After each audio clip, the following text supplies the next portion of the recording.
अस्सलामु अलैकुम दोस्तों, आज की इस वीडियो में हम बात करेंगे हजरत मोहम्मद सल्लल्लाहु अलैहि वसल्लम के एक महत्वपूर्ण सफर के बारे में, जिसे गज़वा ए दौमतुल जंदल या दौमतुल जंदल का अभियान कहते हैं। ये 5 हिजरी में हुआ था। ये वीडियो सीरत उन नबी की किताबों के आधार पर है और हम इसे बहुत ही आसान लोकल हिंदी में समझाएंगे, जैसे घर में बात होती है। अगर आपको पसंद आए तो लाइक, शेयर और सब्सक्राइब जरूर करें। चलिए शुरू करते हैं।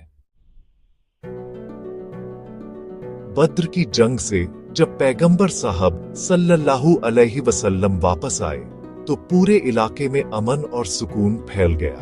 मदीना, जो इस्लाम का मुख्य केंद्र था, पूरी तरह से सुरक्षित हो गया।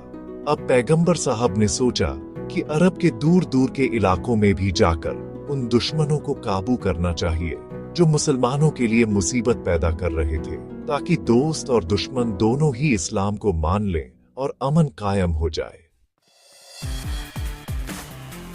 करीब 6 महीने तक कोई बड़ी जंग नहीं हुई। फिर खबर मिली कि दौमतुल जंदल के पास, जो सीरिया की सरहद पर है, कुछ कबीले लूटपाट और डकैती कर रहे हैं। वो हाईवे पर राहगीरों को लूटते थे और अब वो सेना जमा करके मदीना पर ही हमला करने की तैयारी कर रहे थे। पैगंबर साहब सल्लल्लाहु अलैहि वसल्लम ने तुरंत फैसला किया।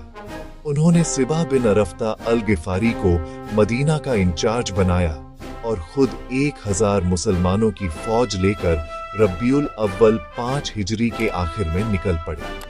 रास्ते के लिए उन्होंने बनी उजरा कबीले के एक आदमी मजकूर को गाइड बनाया। रास्ते में मुसलमान रात को चलते थे और दिन में छिप जाते थे, ताकि दुश्मन को पता न चले और अचानक हमला हो सके। जब वो दौमतुल जंदल के करीब पहुंचे तो पता चला कि वो लुटेरे कहीं और चले गए थे। मुसलमानों ने उनके मवेशी और चरवाहों को पकड़ लिया। दौमतुल जंदल के लोग डर के मारे इधर उधर भाग गए और अपने घर छोड़कर चले गए। पैगंबर साहब सल्लल्लाहु अलैहि वसल्लम वहां 5 दिन रहे। उन्होंने छोटी छोटी टुकड़ियां भेजी दुश्मन को ढूंढने के लिए, लेकिन कोई नहीं मिला। फिर वापस मदीना की तरफ चले। रास्ते में उयैना बिन हिस्न से सुलह का समझौता किया।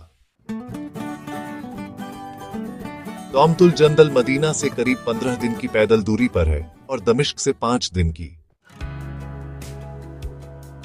इस तरह पैगंबर साहब सल्लल्लाहु अलैहि वसल्लम की समझदारी और सख्त प्लानिंग से पूरे इलाके में अमन फैल गया। मुसलमानों की हालत सुधरी, अंदरूनी और बाहरी परेशानियां कम हुई। मुनाफिक चुप हो गए। एक यहूदी कबीला वहां से चला गया। बाकी ने अच्छे पड़ोसी बनकर रहना शुरू किया। बेदुई कबीले काबू में आए और सबसे बड़े दुश्मन कुरैश भी अब मुसलमानों पर हमला करने के मूड में नहीं थे। इस अमन से मुसलमानों को मौका मिला कि वो इस्लाम का पैगाम दुनिया भर में फैलाएं और अल्लाह का संदेश सब तक पहुंचाएं।